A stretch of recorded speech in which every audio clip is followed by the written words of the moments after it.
مطمئنم تک تک شماها توی خونه‌هاتون یک کیس کامپیوتر دارید. حالا چه ستاپ خفن گیمینگ یا یه سیستم معمولی که معمولاً سایزهای مختلفی هم دارن. بعضیاشون خیلی گندن، بعضیاشون هم خیلی کوچیکن. اما اینجا ما یک کامپیوتر عجیب غریب داریم، کوچیک اما در حین حال قوی و قدرتمند. کیس کامپیوتر ما دقیقاً تو این جعبه است. بله، تو این جعبه یک کیس کامپیوتر قرار داره. و تو این ویدیو قراره که کوچیک‌ترین و قوی‌ترین کامپیوتر جهان رو با هم دیگه آنباکسینگ و بررسی کنیم. و تستش کنیم ببینیم که بچه‌ها ابعاد این کیس هم که تو این کارتون هستش 12 در 12 سانته و وزنش هم حدس بزن چقدره؟ بله 1 کیلو و 200 گرم. به همین سبکی و این یک کیس کامپیوتره، باورم نمیشه. حالا بریم آنباکسینگش کنیم. بچه‌ها اول از همه ما این چاقومون رو در بیاریم. منم تا الان از این کیس‌ها از نزدیک ندیدم، ولی شنیدم که با این کیس حتی میتونید کال آف دیوتی و بازی‌های دیگه هم انجام بدید و خیلی من هیجان دارم که ببینم که آیا واقعا با این کیس میشه این کار رو انجام داد یا نه. آقا اینم از جعبه کیس ما. مدل این کیس گیکوم i7 هستش و شاید باورتون نشه عادی ریزن 9 7940 HS هستش و رم همین یه چوس پی سی 32 گیگه. درست شنیدید، 32 گیگ، اونم رم DDR5 رم این کیس ما هستش و 2 ترابایت هم SSD داره و خیلی هم خفنه، خیلی سبک و کوچیکه. حالا بریم و ما این کیسمون اونباکسینگش کنیم. آقا اول اصلا ما از اینجا شروع کنیم، با یه چاقو جرش بدیم قشنگ. آرمان بی نزدیک بچه‌ها اینجا رو گوش بدید.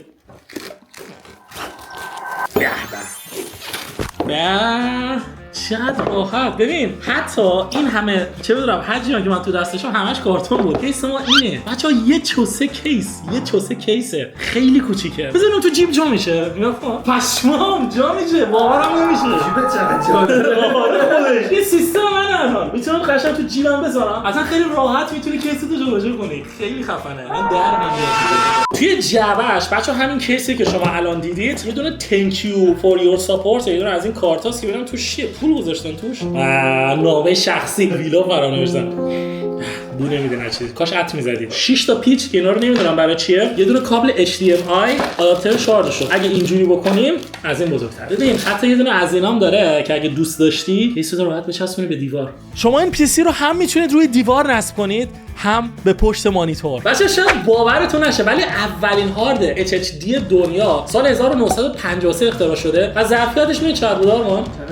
3.7 مگابایت و الان ما توی سال 2024 من یه دونه کیس کامپیوتر دستم گرفتم که 32 گیگابایت رمشه، حافظه داخلیش 2 ترابایت SSD، یعنی از هاردهای معمولی هم سریع‌تره. خب آقا بریم کیسمون از این آنباکسینگش بکنیم. به اینم از کیس ما. این پشتش اینجا برای شارژشه، یه دونه جای کابل HDMI داره، یه دونه جا برای اینترنت داره و 2 تا پورت USB داره که یکیش USB 3 و یکیش USB معمولیه و دوباره جای کابل HDMI و حتی 2 تا جا برای تایپ C هم داره. خیلی خفنه و دکمه روشن خاموشش هم این بره. تازه جلوش هم 2 تا پورت USB 3 داره و قیمتش توی بازار تقریبا 900 یورو و خیلی برای من جالبه. ولی این پشت حتی یه دونه جا برای کارت حافظه هم داره، یعنی شما یه کارت حافظه هم میتونید خیلی راحت از این پشت وارد این کیس بکنید. مخصوص یوتیوبراست، مخصوص یوتیوبرایی که زیاد میرن مسافرت. و حالا ببینیم که داخلش چجوریه. ببین چه راحت باز کردم. بچه‌ها داخلش اینجوریه. ما بعد این 4 تا پیچو بتونیم زیر در بیاریم. این 4 تا پیچو اگه در بیاریم میتونیم خیلی قشنگ SSD و رم داخلش هم ببینیم. و بعد از اینکه ما داخل این کیسمون هم دیدیم، بعدیم که چجوری ساخته شده، بریم و وصلش کنیم و ببینیم که آیا واقعا با یه همچین کیسی میشه بازی مثل فورتنایت بازی کرد. بچه‌ها ابزارمون هم آوردیم و بریم و سیستممون رو باز کنیم. ببین آرمان من واقعا نمیدونم که این از جلو باز میشه از عقب. امیدوارم پیچ اضافه نیاد.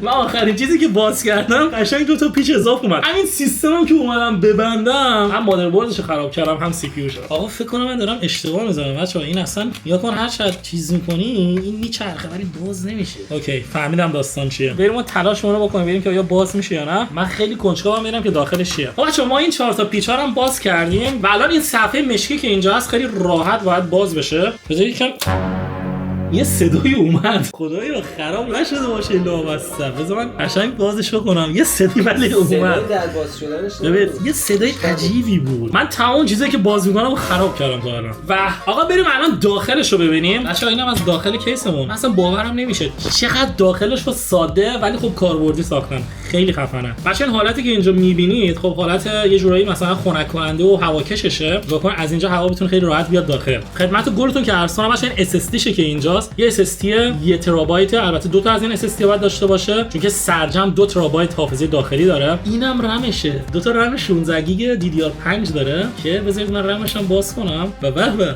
بچه اینم از رمش، دو تا رم کرایزل 5 16 گیگابایت هم داره و سرعتش سرعتش 5600 ام هرتز، اگه اشتباه نکنم ام هرتز یعنی ام اچ زد هستش، megahertz. و سرعتش خیلی بالاست. این سیستمی که من خودم دارم بچه‌ها، دو تا رم 32 گیگابایت DDR5 6600 ولی این سیستم دو تا رم DDR5 16 گیگابایت 5600 روشه، یعنی اونچنان تفاوت با هم ندارن. رم شما دوباره بزنیم توی جاش و ساختار داخلیش خیلی باحاله. یه مادربرد خیلی کوچیک داره که پورتا بهش وصله، همونجوری که بهتون گفتم یه دونه SSD اینجا داره. ساختار داخلش خیلی جالبه، فکر کنم به اندازه کافی دیگه داخلش هم دیدیم و بعد بریم و تستش کنیم ببینیم که سیستم ما چقدر قویه. خب بچه‌ها من سیستم رو به برق هم وصل کردم، کابل HDMI هم وصل کردم. الان سیستم ما به این مانیتور سمت راستی وصله به همین آسونی. الان تنها چیزی که باید بهش وصل بکنم موس کیبورد هم که بهش وصل بکنیم میتونیم خیلی راحت تستش کنیم. آقا هنوزم باورم نمیشه،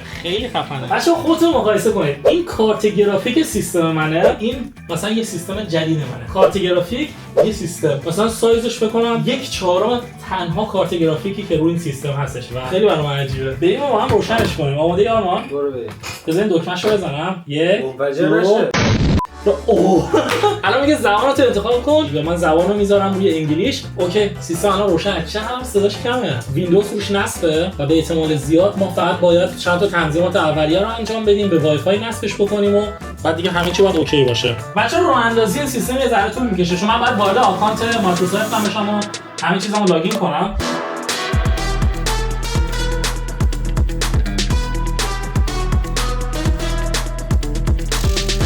تمام آقا سیستم ما راه اندازی شد و همین الانم روشن شد. خیلی جالبه، قشنگ از سیستم قبلی من حتی بکاپ گرفت، از قبل تمام این برنامه‌ها رو نصب کرد، مگا چه می‌دونم اندیدس، مدیل اسکودر، پرمیر پرو، همه رو خودش اتوماتیک نصب کرد و هنوزم داره بکاپ میگیره از سیستم قبلی من. این سیستم با ویندوز 11 میاد و ویندوز 11 هنوز کامل نیست، هنوز خوب نیست، خیلی بهتر بود که اصلا اول ویندوز 10 روش بود. تا تاریخ امروز بهترین ویندوز 10 چون که باگاش هم خیلی کمتره. و خودتون بیاید مشخصات این سیستم ببینید. بچا سی پی یوش همونجوری که بهتون گفتم AMD رایزن 9 7940HS هستش و گرافیکش هم رادیون 780M. البته من حدس می‌زنم که گرافیکی که روش نصبه یا باید خیلی کوچیک باشه یا اینکه گرافیک اصلا روش نصب نیست، یعنی بیشتر گرافیکش از سی پی یو میگیره، چون که اصلا امکان نداره یه گرافیک توی همچین سیستمی جا بشه. حاجی من فتیش پی سی گرفتم، جدی میگم، همه چی دارم. بچه‌ها دو تا کیس، حالا چوسی نباشه، ولی سه تا لپتاپم گوشه انداختم. البته دو تاش برای داداشام می‌خوام هدیه بدم. این دو تا چیه؟ اینا مانیتور دیگه. یه سوال ازت دارم، داخل یه پی سی چیه؟ چرا میدی اگه درست بگم؟ همه رو بگو، من به تو 100 یورو میدم اگه درست بود. اگه اشتباه کنی همه رو نه دیگه، چند تا؟ تو 7 تاشو بگو. چیا توش هست؟ مادربرد، کارت گرافیک، رم، فن، 4 چیز تا. دیگه هست. این سی پی یو، بعد خنک کننده سی پی یو. گفتم فن. آره فنو گفتی، ولی خب خنک کننده سی پی یو با فن کار نمیکنه بلکه با آب کار میکنه. دیگه SSD یعنی همون حافظه. رمو گفتم دیگه. و دهنشون سرویس، این همه آپدیت دادن. البته یه چیز کاملا معمولیه، چون که این سیستم خب تا وقتی که بخواد به دستتون برسه حداقل یک ماه طول میکشه، چون که از چین میاد. البته توی آمریکا و اروپا هم هستش، تو هر کشوری که برید هستش، ولی بازم توی چین تولید میشه و تا به دست مشتری برسه یک ماه تا 2 ماه حداقل طول میکشه و تو اون تایم کلی آپدیت میاد. ما بریم و اپیک گیم رو دانلود کنیم و بازی فورتنایت رو نصب کنیم رو سیستم. الان ما داریم فورتنایت رو نصب می‌کنیم توی اپیک گیم. 7% نصب شده. سرجم باید 77 گیگابایت ما دانلود کنیم که سرعت دانلود من اینجا فقط 20 مگابایت. میدونم که نسبت به سرعت دانلود توی ایران خیلی بیشتره، چون اینترنت ایران بده و فیلتره، ولی خب سرعت اینترنت هم توی آلمان خیلی مزخرفه. یعنی اصلا اینترنت آلمان نسبت به بقیه جای اروپا خوب نیست و شاید جالب باشه براتون. بهترین اینترنت اروپا رو کشور رومانی داره، هم سرعتش خیلی بالاست و هم اینترنت خیلی ارزونه و واسه همینه که کلی کلاهبرداری آنلاین توی رومانی زندگی میکنن. و تا وقتی که فورتنایت داره دانلود میشه ما هم بریم یه چایی بزنیم. بالاخره بازی فورتنایت هم بچه‌ها تونستیم نصب کنیم و الان رفتیم توی گیم. ما الان توی لابی هستیم و خودتون ببینید بچه‌ها توی لابی چند FPS 150 160 FPS و وقتی که ما به سمت بالا یعنی به سمت آسمون نگاه می‌کنیم به 250 60 FPS هم میرسه. ای بابا چرا اینجوری شد؟ چرا اینجوری شد؟ من واقعا نمی‌خواستم اینجوری بشه. ولی کیفیتش خیلی خوبه. یعنی باور نمیشه که یه همچین کامپیوتر کوچیکی بتونه یه همچین کیفیتی یه همچین FPS به ما بده. یعنی FPSی که ما داریم میگیریم از FPS PS5 هم بیشتره. PS5 و ماکسیمم 120 FPS میده بهمون. خودتون در نظر بگیرید که این دستی که من اینجا دارم از کامپیوتر ما گنده تره. یعنی کامپیوتر ما هم اندازه تقریبا یه دونه موس لاگیتکه. همچین کیفیت و همچین FPS داره ما میده.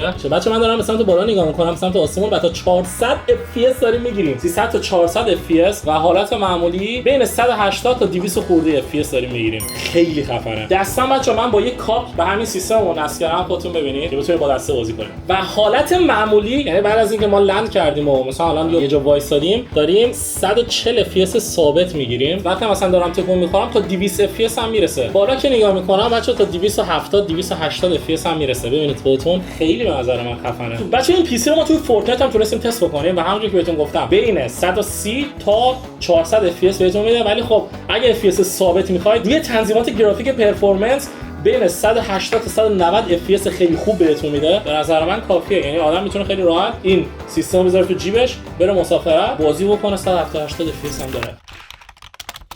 خب آقا امروز روز بعده و دیروز هم روز قبله. اگه گفتی فردا چه روزیه؟ فردا هم روزی که هنوز نیومد. آفرین. بزن خودش. ببین امیر خان یه چیز میخوام بهت نشون بدم، اگه ببینی پشمات میریزه. نه آماده ای که بعد آماده باشه. این پشما میریزه، اینا واقعا میریزه. این چیه امیر؟ MP3 CD این CD نمیخوره نه. هارده. امیر این هارد کابل اینترنت میخوره. هارد وای فای هم هست. فهمیدم. خدایا ما از کی پرسیدیم؟ این خدای من نمیدونم. من چیه؟ یه کامپیوتره. آجی این چه کامپیوتر اینقدر کوچیکه؟ اینو ببین، این آداپترشه، این خود کامپیوتره. خیلی کوچیک و خفنه نه؟ حالا چیز بهت بگم پشمات بریزه. عالیه. این به چیزام وصل میشه مانیتور تسلا؟ نه به مانیتور تسلا وصل نمیشه چون تسلا خودش کامپیوتر داخلش داره. ولی این کامپیوتر از لپتاپی که تو داشتی قوی‌تره. این قوی‌تره. یه شرط بندی چیزی کن من سر تو ببری نه؟ تو سر این.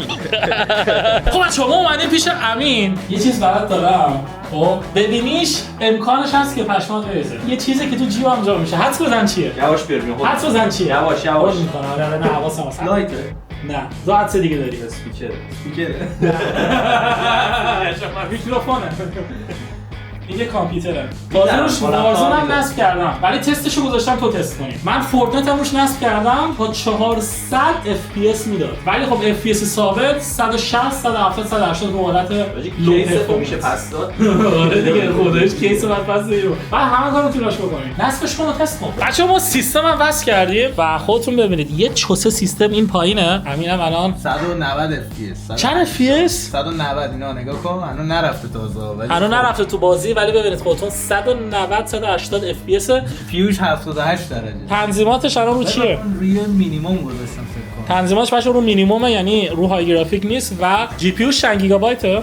16 گیگ. خودتون ببینید بچه‌ها جی پی یوش هم 16 گیگه. جالبیه. بعد راستی بچه‌ها اینا در نظر بگیرید که دو تا مانیتور به سیستم وصله و این سیستم تا 3 تا مانیتور هم جواب مثلا یه جور تاره. بذار گرافیکو ببرم بالاتر. رو مینیمم بچه‌ها تقریبا 180 FPS بود. الان گرافیک کیفیتش چطوره؟ پایینه؟ حاجی تاره. آره تاره what the fuck. ولی FPS خوب میده. FPSش 108 110 است الان. خب و بعد آقا اینجا وارد مچ شدیم. لگ زد. لگه نگاه. آره لگه FPS هم 70. ببین لگیه تو فورتنایت هم داشتم تو راند اول فکر کنم واسه اینه که یکی دو راند بعد بازی کنی تا این لگه از بین بره نه. آقا منم تو فورتنایت دست اول لگ بودم ولی دست دوم سوم لگه از بین رفت. همین تو هم بازی کن تا لگه از بین بره. من بازی میکنم تا دیگه لگ نره. بس FPS آجی گرافیک بالا گذاشتم ولی گرافیک بالایی نمیبینم تا الان. آره خیلی تاره بچا تصویرش نمیدونم درست معنی ولی خیلی تاره. خیلی لگ میزنه. آفرین و لگه. ببین به نظر من دوباره بذارش رو گرافیک پایین. بچه‌ها تنظیمات گرافیک رو دوباره گذاشتیم به حالت مینیمم و FPS هم ببینید بین 100 تا 80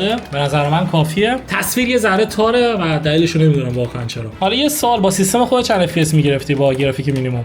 یعنی از این بیشتر 130 چیز داشت. از این بیشتر. آره از این بیشتر. ولی بازم بچه‌ها با یه مینی پی سی به نظر من کاملا کافیه و خفنه.